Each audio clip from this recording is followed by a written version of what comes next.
2021 in gaming was a very strange year.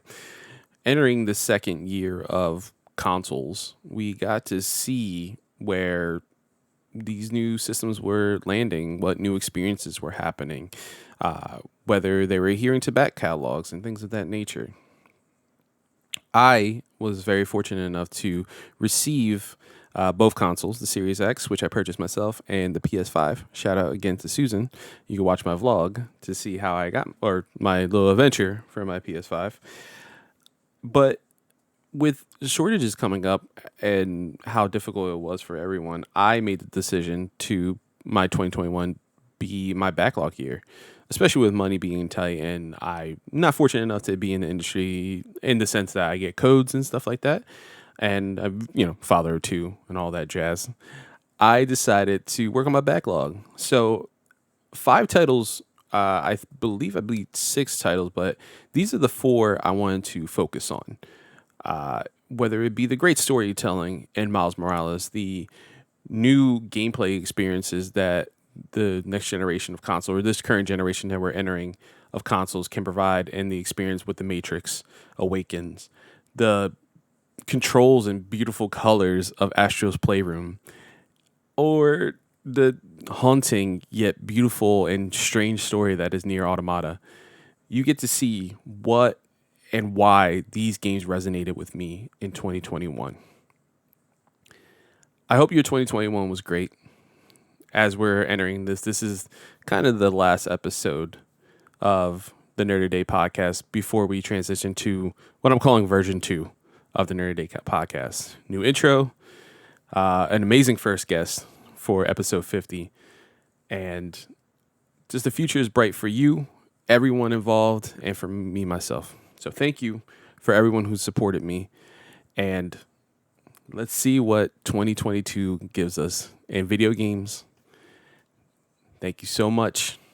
Let's get into the show.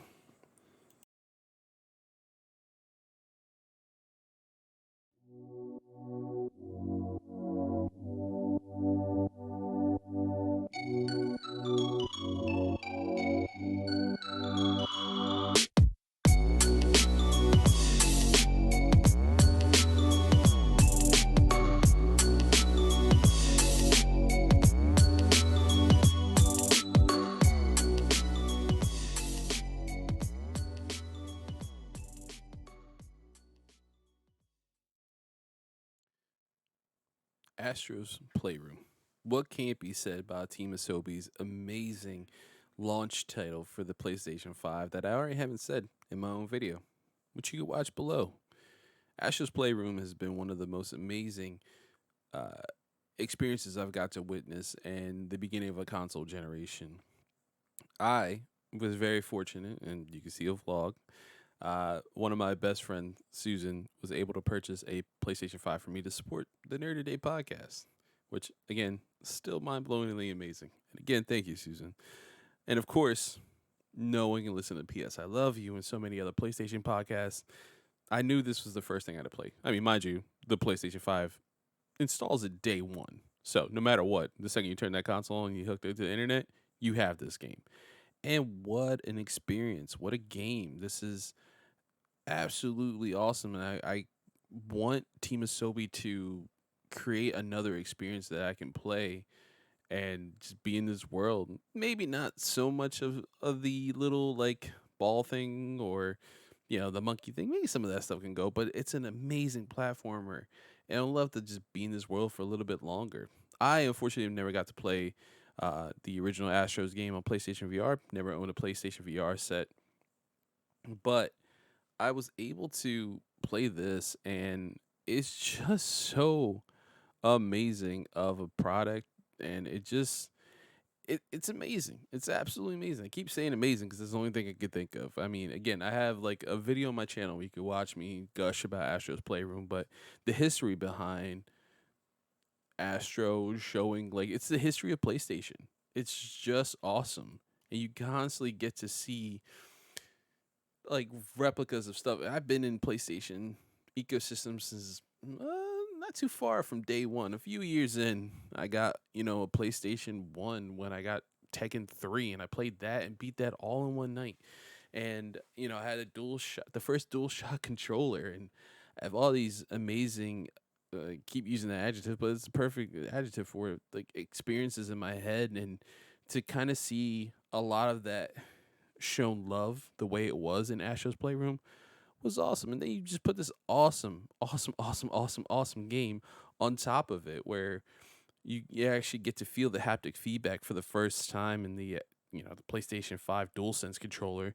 You have these tight controls, and the the responsive triggers and the vibrations, and just everything just fits so well as an experience that it's a must play.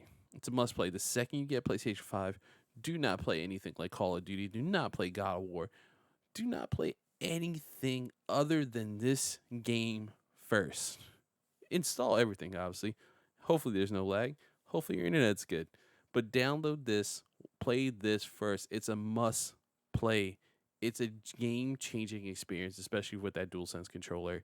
And it's the absolutely best way to start your PlayStation 5 journey. While not a video game in the proper sense, more of a tech demo of what the future can hold for video games moving forward with this, when I say current console generation. The Matrix Awakens was an interesting thing that came out this year. Teased and kind of leaked before the Game Awards. It dropped the day of the Game Awards, right before Matrix Revolutions was to premiere in theaters and on HBO Max. I watched it for the comfort of my home. I really liked the movie. That's not what this is about, though. As you, if you were lucky to see this or experience this demo in any way, shape, or form, like I was, luckily on my PlayStation 5, it was an interesting peek into what the future of video games will be moving forward. Seeing a digitally recreated Keanu Reeves de-age in an instant to what he looked like in the beginning of The Matrix as Thomas Anderson, seeing those scenes recreated in the Unreal Engine 5 has been really amazing to see. And again, this is just a tech demo. You got to see real life particle effects and how the world is created. You could see and fly around Mega City 1. I believe it's Mega City 1. Don't at me about Matrix lore. I'm pretty decent. To fly around and free cam and see all the buildings, the reflections off, and play around with the sun. And it was interesting to see, and where a lot of people will put their best games of 2021.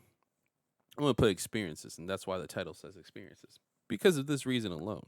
Because The Matrix Awakens is listed on here. Not only did you get to have fun and kind of shoot at, an agent or see digitally recreated scenes, but it also, again, showed off what technology will be moving forward. In a time when you got to see tech demos be stuff that you would see, let's say, for instance, like the PlayStation 3 reveal when we saw Killzone for the first time. Knew that was not going to be what Killzone looked like, and it didn't. Uh, but seeing this, there's a huge possibility. This is what video games will look like, especially under the Unreal Engine. And who would have thought that this leap in technology would have been fostered by a multiplayer game in Fortnite? Who would have thought Fortnite would have been the kind of jumping off point for this? I mean, Unreal has always been an amazing piece of technology, but the moneymaker that is Fortnite has allowed Epic to just kind of do whatever they want with their licenses, their products, and everything like that, and charge people less to, adapt for specifically that, to adapt specifically to cover cost and things. You can make a tree and make more money off the Epic Store in the Unreal Engine. So if someone buys it and things like that, and an it's an interesting thing to see moving forward. And it was one of the funnest things. I would literally started the demo, got to see Keanu Reeves in all his glory and Carrie Ann Moss looking like a boss as she is, and see them de-aged and get to play around and shoot agents off of my car and then fly around with a free cam in the city and jump in a car and drive around and see the reflections. It's not necessarily a game. It really was an experience. It really was a peek into the future and a not too distant future, honestly. I mean, Unreal Engine is going to be stuff we're going to be using very soon, very shortly, or at least seeing in games. It's going to be really fun to see where the world goes from now in gaming, especially seeing this. Everyone's trying to one up each other with engines and all that stuff, and it's going to be fun to see how we get there. The Matrix experience and has been really fun, and I had to mention it in this list no matter what. It's one of the few experiences that made me feel some type of emotion, especially with the Matrix being one of my favorite franchises in film. I got to goosebumps, utter goosebumps, and I couldn't wait to show my wife, maybe show my kids, because how crazy it looks. It's insane to think about. This is the future. This is what games will look like, hopefully, as long as they've been implemented correctly and the engine works. And it does. It seems like it really, really, actually, truly does. It's insane. It's hard not to describe it other than that. I teared up just seeing what gaming will be like in the future, and the promise of that, absolutely crazy. Yoko Taro's defining game, I would say, being a new Yoko Taro fan, I guess. NieR Automata is one of the most special games that has ever been crafted, and whether it be A, the gaming space, B, the Japanese RPG space, PlayStation, Xbox game, anything. It is one of the most amazing experiences was able to get behind this year. For the goal for 2021 this year, and I've mentioned in other segments, was to chip away at my backlog. I did not honestly believe I would be able to get a PlayStation 5 and or a Series X console this year.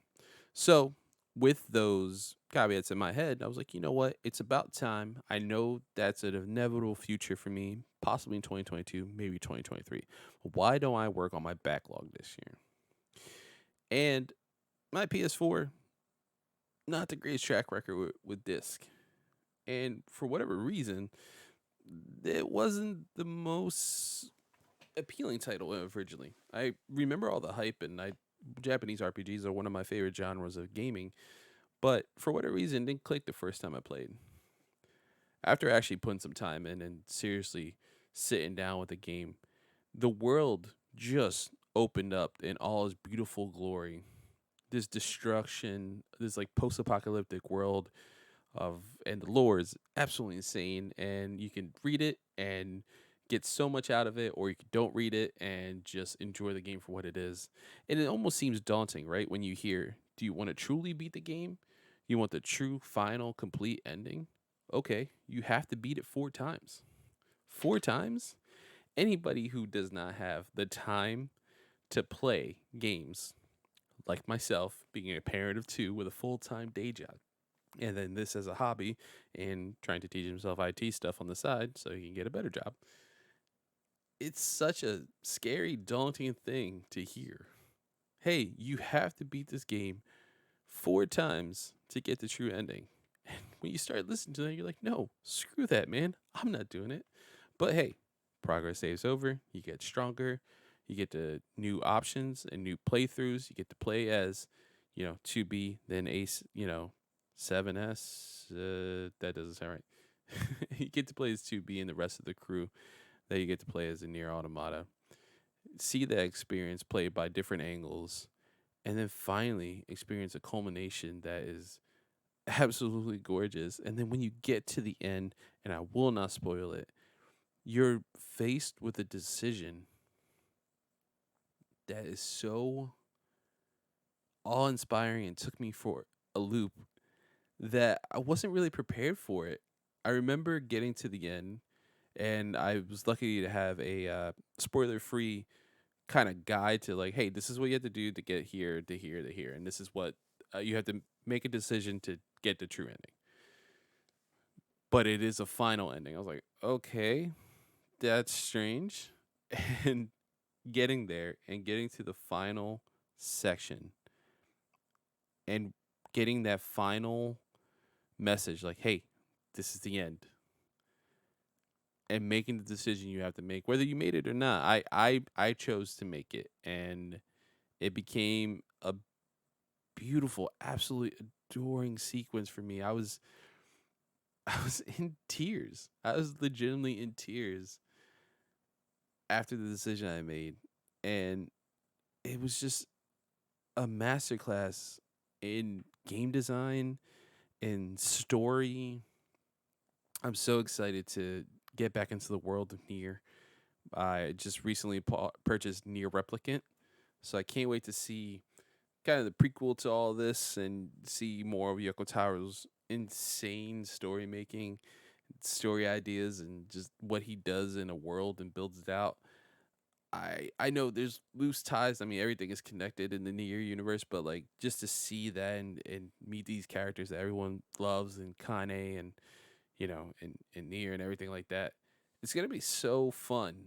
And I have so much faith in Yoko Taro's vision that I can't wait to jump into that. And hopefully I get through it this year and he'll be at the my list for 2022. This game. This amazing title here.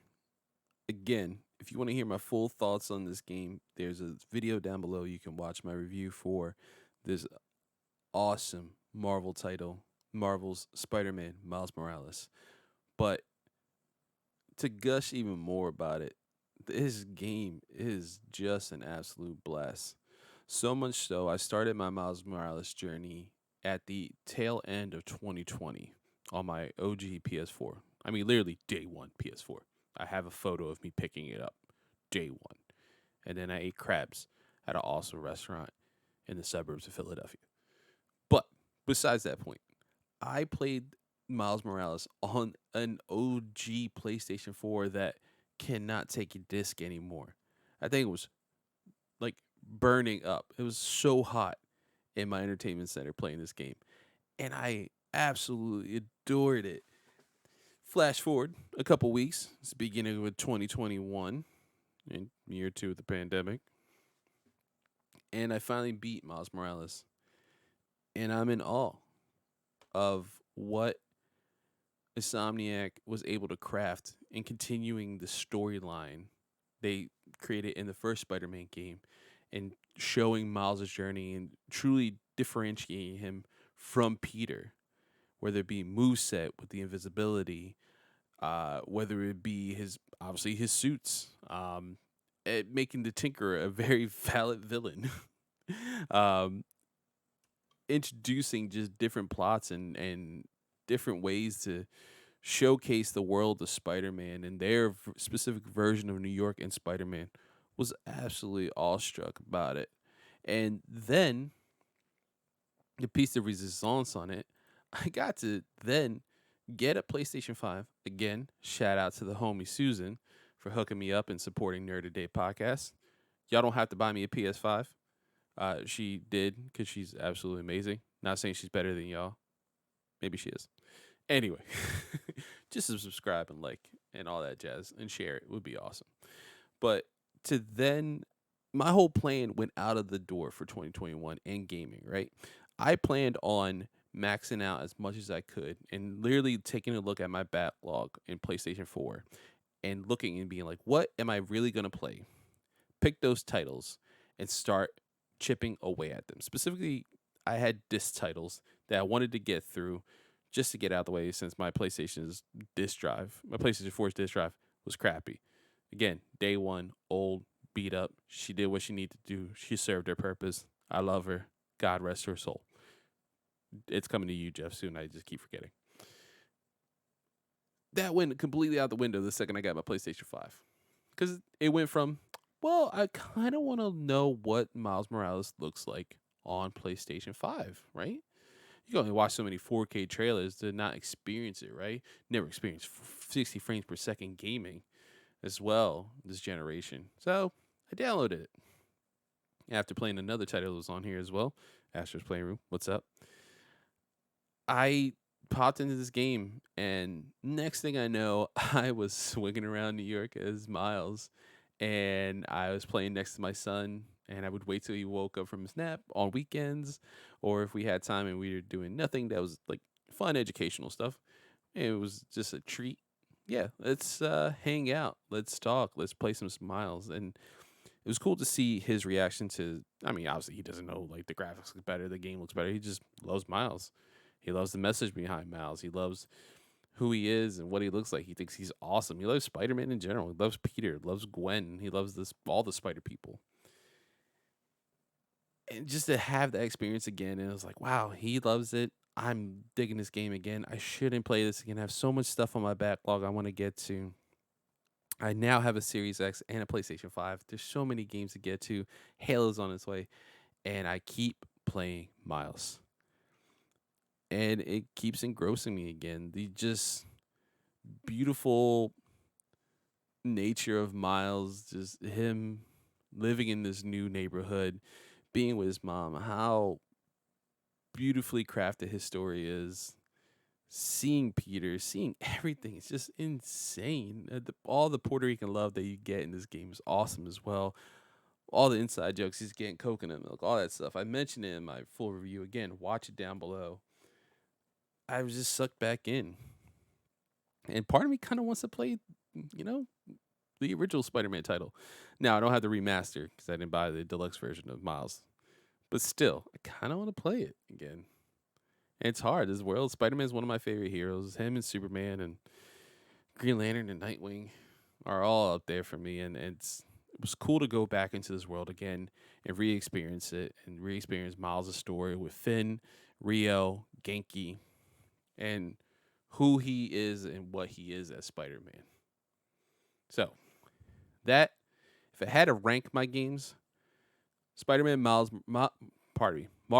Spider-Man Miles Morales for PlayStation 5 would be my game of the year for 2021, even though it came out in 2020. I know it's a little redundant, but hey, that's why I got to play this here. I also played Resident Evil 8 Village again just because graphics look horrible on PlayStation 4, but that's besides the point. That is my game of the year. So, as they say in the trailers, be greater, be yourself.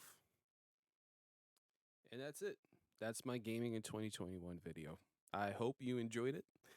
Thank you for all the new people who have joined the Nerd Today podcast on YouTube and hopefully an audio podcast as well. You can find us below in the links as well. Hey, if you like me, check out my wrestling show, apronworkpodcast.com. I didn't get this wrong, Mike, this time.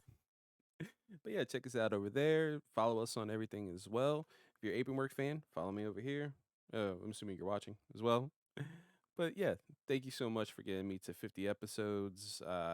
I'm glad this is 49 and kind of the end of version 1 of the Nerd Today podcast. Moving forward, I will have a new logo, which you can find already on YouTube. I have the extended version, basically the music video version. It's the best wrestling theme song you haven't heard yet. And so thank you so much, Brandon, my cousin who created my new logo. As well, I have like lower thirds I'll have soon, and the video, the opening video, and as well, thank you to Gio, my cousin who created the most awesome, awesome wrestling theme song ever, and now it's mine, and I get to use it anywhere. So if you ever see me walk through an MLW ring or WWE, that's the song. Well, maybe not WWE, and they'll probably change my name to something stupid. But anyway, besides the point, that's where you'll catch me with that song. So that is it. This is episode 49, pardon me. And I can't wait till you guys see episode 50, my interview with Greg Miller and what Superman means to us. Thank you. Bye.